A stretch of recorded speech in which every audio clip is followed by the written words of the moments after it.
Bonjour et merci de nous retrouver sur le plateau d'Un cœur qui écoute, votre rendez-vous de spiritualité. Aujourd'hui, nous avons le plaisir de recevoir Romain et Réna de Châteauvieux. Bienvenue. Merci. Alors, nous sommes plongés dans l'année jubilaire de la miséricorde. Durant le carême, nous avons choisi d'illustrer par des témoignages quelques-unes des 14 œuvres de miséricorde corporelle et spirituelle. Alors avec vous, Romain et Réna, aujourd'hui missionnaires au Chili, ce sera accueillir les étrangers, comme nous allons le voir dans quelques instants. Auparavant, je vous invite à sacrifier à la tradition de cette émission en nous lisant un extrait de texte que vous avez choisi. Alors nous, on a choisi un texte du pape François, le visage de la miséricorde. C'est le chapitre 15.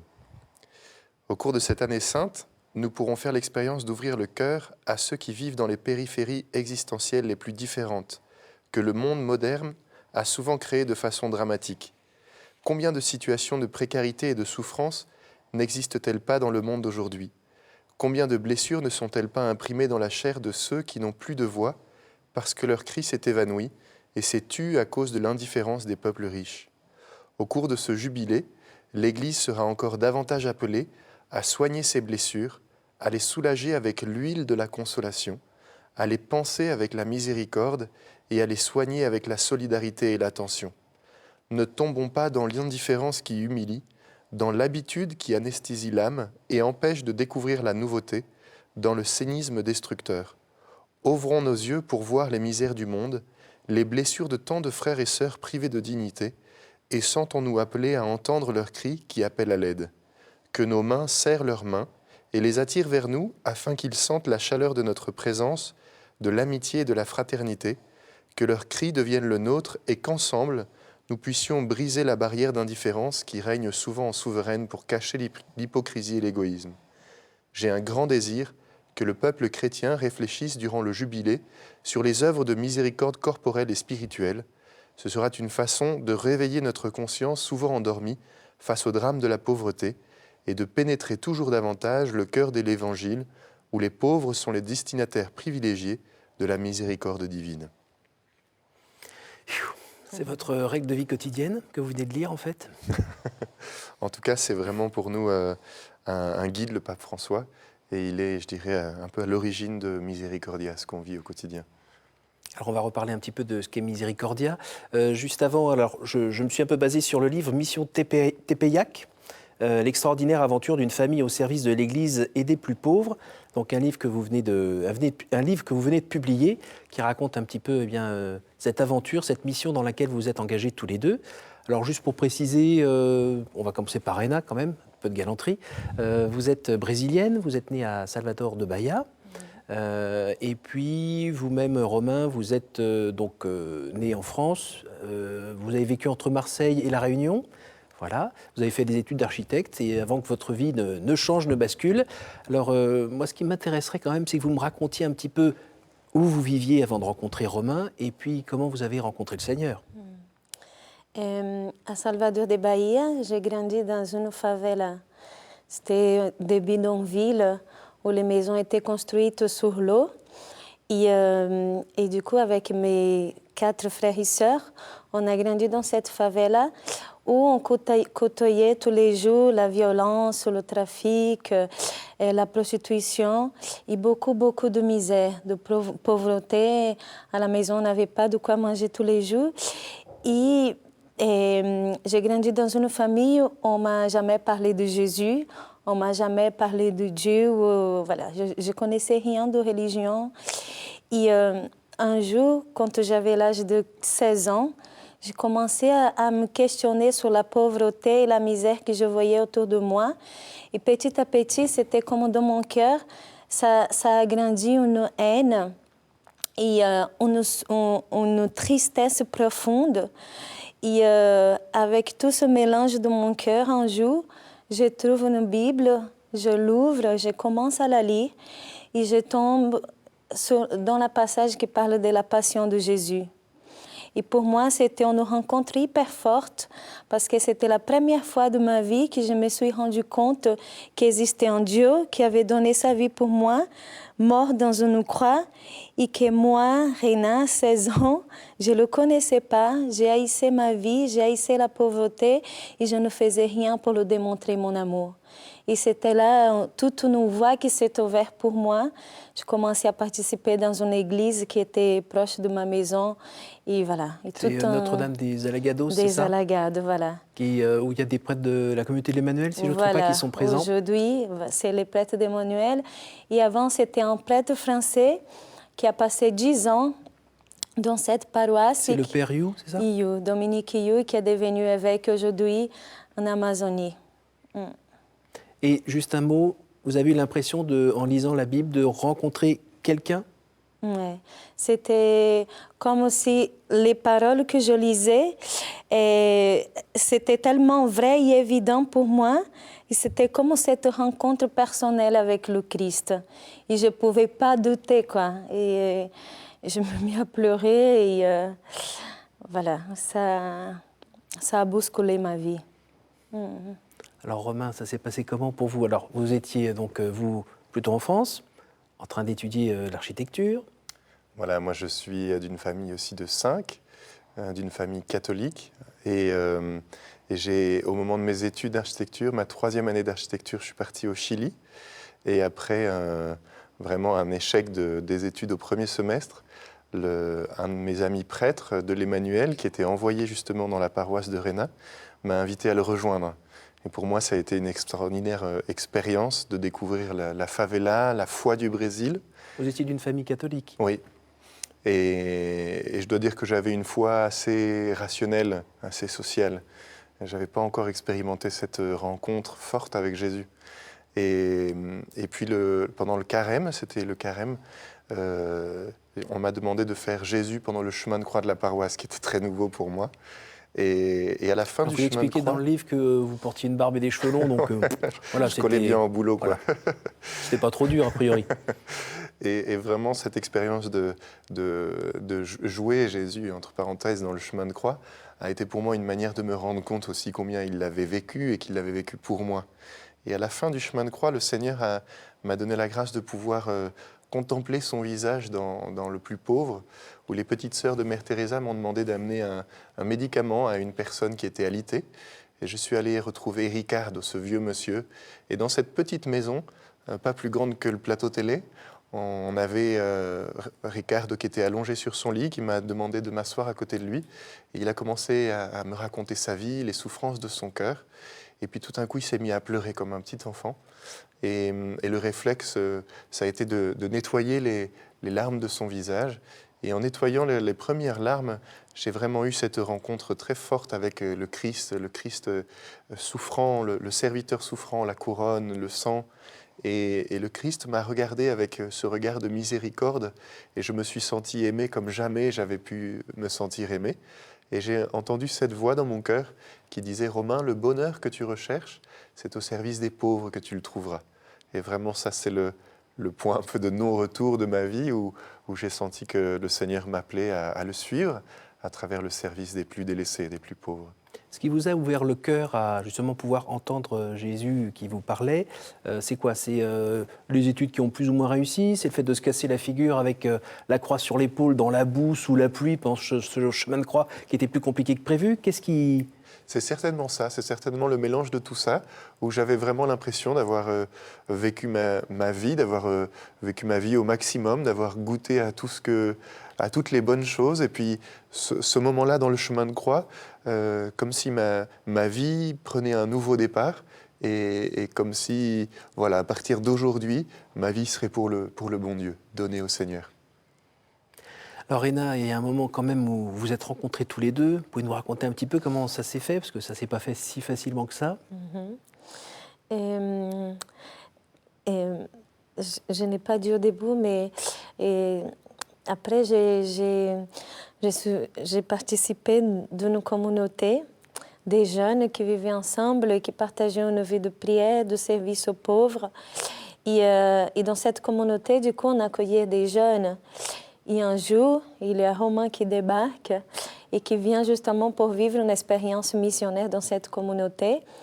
Et au début, voilà, on était amis, on priait ensemble, on partageait la vie de mission dans le quartier. Et petit à petit, c'est vrai qu'on est tombés amoureux l'un de l'autre. Et c'était une expérience hyper belle, hyper profonde parce que d'abord, Romain, il croyait que moi, j'allais être une religieuse, bonne sœur. Et moi, je pensais que lui, il allait rentrer au séminaire pour devenir prêtre, quoi. Et du coup, on ne s'est rien dit. On ne s'est rien dit, on était amoureux, mais on vivait une amitié tellement pure et belle, voilà, qu'on ne s'est rien dit. Et pendant 3 mois, du coup, Romain est resté avec nous dans la mission. Et après, il est retourné en France. Et on est resté 1 an et demi sans se donner de nouvelles, sans s'écrire, rien du tout. Et pendant cet 1 an et demi, je pense que c'était le moment où Dieu a préparé nos cœurs pour pouvoir répondre à son appel. Et 1 an et demi après, toujours, j'avais Romain dans le cœur et lui aussi, il avait gardé cette amitié dans son cœur. Et quand 1 an et demi après, il est revenu au Brésil.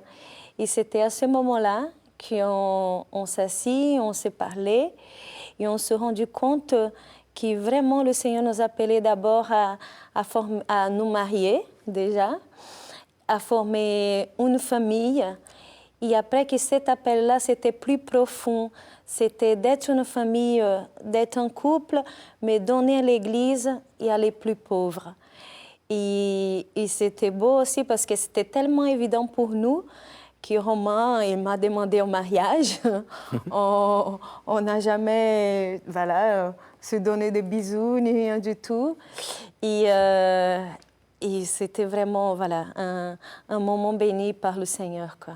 Alors à partir de ce moment-là, vous réalisez tous les deux un peu à quoi va ressembler votre vie.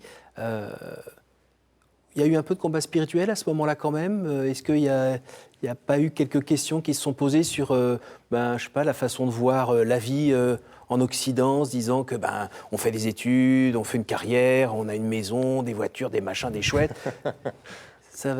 Je crois qu'on avait tous les deux vécu une rencontre tellement forte avec le Christ et on était déjà missionnaires avant de se marier et on avait un désir profond de donner notre vie et les petites bougies paraissaient bien fades par rapport au grand feu qui nous attendait.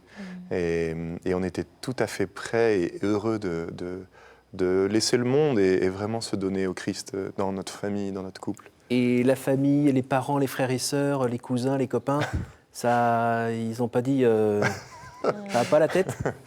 Ça a été un grand chemin aussi pour nos amis, pour notre famille, pour ma famille et la famille de Rena, c'est différent. Mais ma famille est venue au Brésil, est venue pour notre mariage dans la favela. Et ça a été un chemin de découvrir la richesse qu'on voulait embrasser. Et je dois dire qu'aujourd'hui, on peut s'appuyer vraiment pleinement sur cette famille qui nous soutient et nous comprend. Alors, dites-moi, la mission, c'est quoi? Pas la mission d'aujourd'hui, la mission au départ, juste après, quand vous avez commencé, après votre mariage. Qu'est-ce que vous aviez en tête? C'était quoi l'idée? On avait ce grand désir de partir en mission. Et du coup, on a cherché un organisme pour nous envoyer, et c'était Fidesco. Et on est parti 2 ans, ils nous ont envoyés aux États-Unis. Et du coup, c'était tout le début d'une mission en couple. J'étais déjà enceinte de 6 mois de notre premier garçon. Et là, on a vécu une mission extraordinaire. C'était une mission dans un ghetto. Du côté d'Atlanta? Voilà, près d'Atlanta, où il y avait plein de migrants qui arrivaient de Mexique, Guatemala, Amérique centrale. Et avec eux, nous avons commencé d'abord la mission chez nous, tu vois, en accueillant les enfants les après-midi, en faisant des classes d'anglais à la maison. Et petit à petit, cette mission a commencé à grandir. Et avec notre partenaire local, on a ouvert le centre Jean-Paul II. Voilà. Le but, c'était de vivre en chrétien parmi les chrétiens. C'est d'annoncer la bonne nouvelle avec la Bible à la main. En fait, c'était très simple. Je crois que la mission, c'est très simple. C'est d'abord, tel qu'on le conçoit nous, c'est d'abord vivre avec, pour vraiment devenir frère avec les gens vers lesquels le Seigneur nous envoie. Vivre avec, pour après se laisser toucher dans notre cœur par les blessures qu'on peut rencontrer. Et de cette blessure naît l'amour, jaillit l'amour. Et l'amour, eh ben, ça devient des actes. Et du coup, ça devient des actes pour aider concrètement, avec des projets sociaux. Et puis ça devient aussi des actes parce que quand on devient frère, nous, le plus grand trésor qu'on a, c'est la joie de vivre avec le bon Dieu. Et cet échange, ce partage se fait très naturellement. Et du coup, c'est vrai que de l'extérieur, ça paraît un peu, la mission, c'est un peu cinglé, mais en fait, dans notre quotidien, ça se passe vraiment de manière très simple, quoi. Et je trouve que c'est la beauté de ce que donne aujourd'hui, ce qu'invite à vivre le pape François, c'est cette proximité avec les gens, de laquelle découle en fait naturellement la mission. Mais la rencontre avec je veux dire le pauvre, que ce soit à Atlanta ou bien après quand vous êtes allé au Mexique ou aujourd'hui quand vous êtes au Chili maintenant, c'est un petit peu aussi celle que moi je peux faire en sortant du métro avec un SDF que je vois tous les matins là et qui m'adresse la parole et son sourire tous les matins. Bon, déjà, il faut rencontrer, d'accord ? Après, il n'y a pas un moment où c'est un petit peu difficile de pas... On l'écoute et de se rendre compte qu'on ne peut pas beaucoup l'aider et le sortir complètement de la situation où il est. Cette impuissance. C'est vrai. Et le pape, il parle beaucoup d'église en sortie. Et je pense que c'est une sortie de nous-mêmes, une sortie de notre confort, de notre, je dirais, de nos limites. Et je pense au SDF, c'est vrai que c'est une situation délicate, mais je pense que ce qui prévaut, c'est vraiment cette relation d'amitié où je sors de moi-même pour me donner à toi. Alors, sans inventer des grandes structures sociales, je pense qu'on peut répondre à cette invitation du pape à vivre la mission dans le très concret de notre quotidien. Ça veut dire que la mission, c'est pas d'abord lui trouver un toit et un job ? C'est quoi la mission pour vous, si c'est pas ça ? C'est d'abord devenir ami. C'est d'abord de dire on est là avec vous dans votre souffrance, dans votre détresse, dans votre manque de quoi manger. On est là d'abord avec vous, comme le Christ est là avec vous. Et deuxièmement, avec vous, on va trouver une solution. Et c'est vrai que notre mission, il a ce deux volets qui est hyper beau, c'est-à-dire on annonce le Christ, on est là présent, mais en même temps, on essaie de faire des actions concrètes pour pouvoir aider les gens. Mais je voulais dire aussi que c'est clair qu'il y a des moments que ça nous dépasse, qu'on peut pas, tu vois, on ne peut pas faire tout ce qu'on veut, changer la vie de tout le monde. Et il y a ce moment parfois de frustration, parce qu'on ne peut pas tout faire, mais en même temps, on se dit si on peut faire pour un, et comme une petite goutte dans l'océan qui fait sa différence, quoi. Mais donc l'œuvre de miséricorde, accueillir l'étranger, pour vous, c'est aimer l'autre, en fait. Aimer l'étranger, c'est ça ? C'est devenir étranger avec lui et l'accueillir comme le Christ accueille. Oui. Le Christ que vous avez rencontré chacun de votre côté il y a quelques années, est-ce qu'aujourd'hui, il a une autre tête ? Il a plusieurs têtes, plusieurs visages plutôt ? Dites-moi. Pour moi, c'est le même Christ. Ouais. C'est le même Christ que je rencontre aussi dans l'évangile de chaque jour, à la messe, quand on va visiter les gens dans leur maison, quand on rencontre les gens qui sont en souffrance. Et c'est le même visage de Christ qui, en même temps, ça nous nourrit, ça nous donne cette certitude qu'il est là avec nous et que et que tout, il a du sens parce qu'on est avec lui, quoi. Et moi, je dirais que le cadeau un petit peu de notre mission, le privilège des missionnaires, c'est aussi cette intimité que le Christ permet et qui nous donne de devenir ses amis. Et c'est évidemment le même Christ, mais on en est devenu tellement plus amoureux. Il s'est révélé, caché dans les plus pauvres, de plus en plus et de manière de plus en plus intime. Et il permet de le découvrir chaque jour de manière un peu différente. Et il est toujours là, il ne vous abandonne jamais ? C'est vrai qu'il y a des moments de doute, de sécheresse, avoir cette pression qu'on est seul. Et c'est vrai que ça fait partie du chemin, je pense, de toutes les personnes qui suivent le Christ. Mais ce qui nous soutient, c'est cette certitude. Et parfois, il donne des signes, je suis là, et parfois, il disparaît. Mais voilà, quoi. On a cette certitude qu'on chemine attaché décemment, quoi. Ouais, en ayant passé par ces moments de noir, de nuit, de ténèbres, en le relisant, on se Tous rend les deux en compte, même temps? Souvent, oui, souvent. Souvent, on se rend compte que ça nous a éduqués à grandir dans la confiance, à marcher sans le voir. Et ça, c'est vraiment... Après, on en est vraiment reconnaissant. Parce que d'être ami avec Jésus, c'est beau, mais c'est assez exigeant quand on lit l'Évangile. Laisse tout, abandonne tout et suis-moi.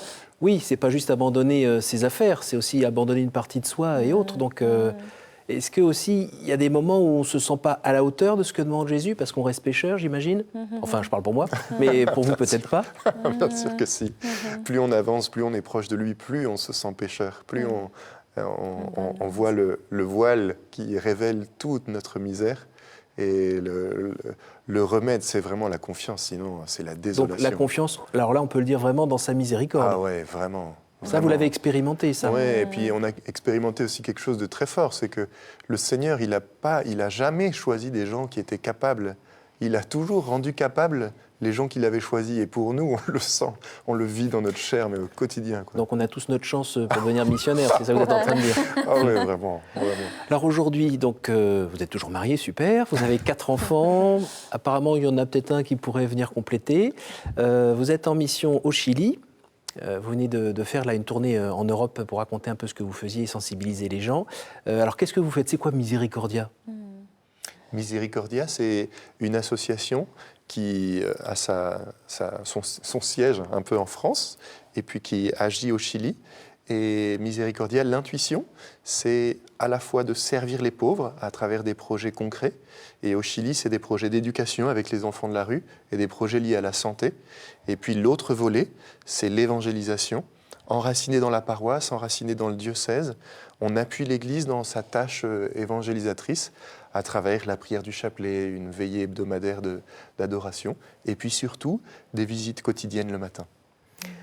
Alors on arrive hélas déjà à la fin de cette émission. J'ai 3 questions rituelles à poser en cette fin d'émission, mais évidemment vous n'allez pas répondre chacun aux 3, sinon à moins de répondre très vite, ça va être un petit peu dur.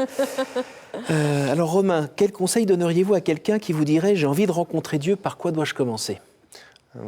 S'il se trompe, il faut reprendre. Mais... Moi j'ai cette phrase qui me vient de Jean-Paul II, « N'ayez pas peur de Dieu ».